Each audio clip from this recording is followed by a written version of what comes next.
Hello, it's Tammy Pally, aka the Crafty Princess, and as you probably noticed from my blog and all my videos, I love to make all different types of crafts, but I especially love jewelry making. That's really my my first love, and I constantly go back to making jewelry. And today I wanted to talk a little bit about bangle bracelets and these adjustable bangle bracelets I'm seeing all over the place, and I've actually started making some.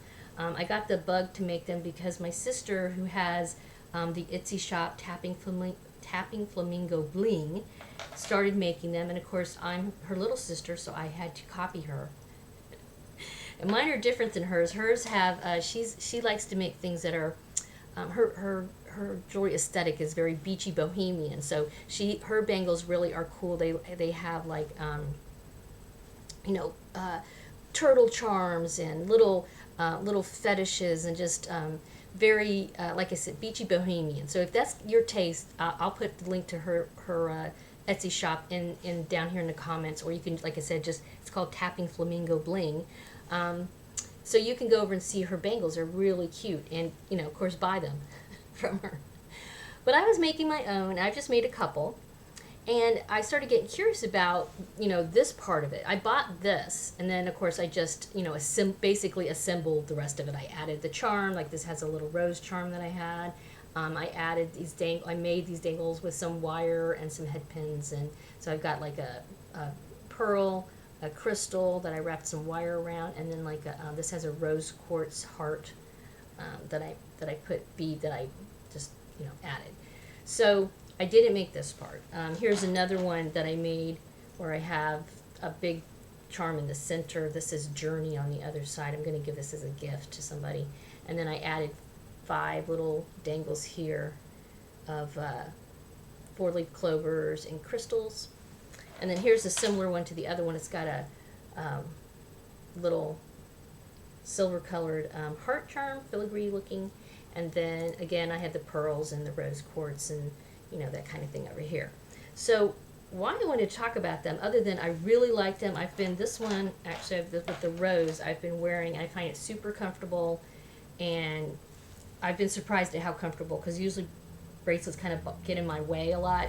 So I ended up sometimes taking them off halfway through the day, and then I can't find them anywhere. But I wanted to talk about making this part. It is obviously very easy to do. If you had a mandrel, you could wrap the wire around the mandrel and just use your round nose pliers and make these loops. And I've seen quite a few videos that show you how to do this. They have a specialized mandrel even that has these little holes in it, and I was tempted to even buy it, and I still might. I like the idea of that mandrel, definitely. But this is a problem that I have a feeling that would happen. And if you agree or disagree, I'd love to hear your comments. Go ahead and add them. Let me know what your thoughts. But if you're going to make the bangle part of this and you're not correctly annealing the wire, that bangle bracelet is not going to last. Okay, it is going to be deformed. It's going to be misshapen. It may even fall apart. I don't know, but it's not going to be strong enough.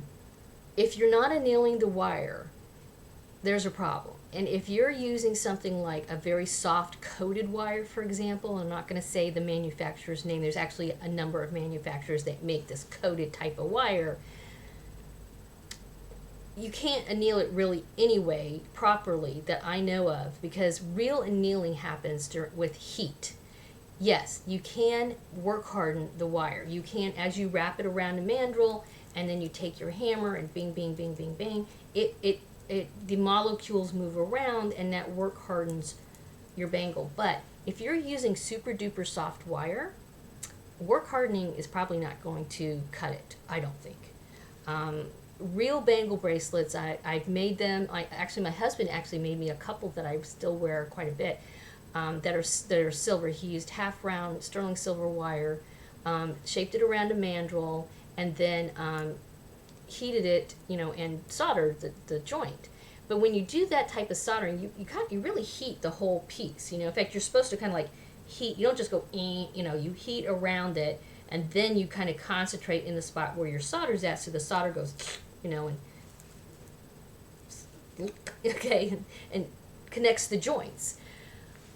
you can't just go and that's it. You have to kind of heat the whole piece, and that anneals it. Another way to anneal metal is, of course, just putting it in a kiln, at a certain temperature. Not, you don't want to melt it, okay, but that's another way to anneal metal.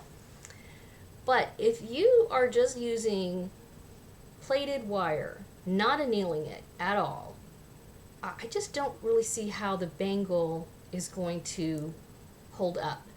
This wire, I have no idea if this is, what the process was to make this. This is obviously base metal with a coating of probably, it may be silver coated, or even just pewter. Lead-free pewter is very popular now. It's very economical.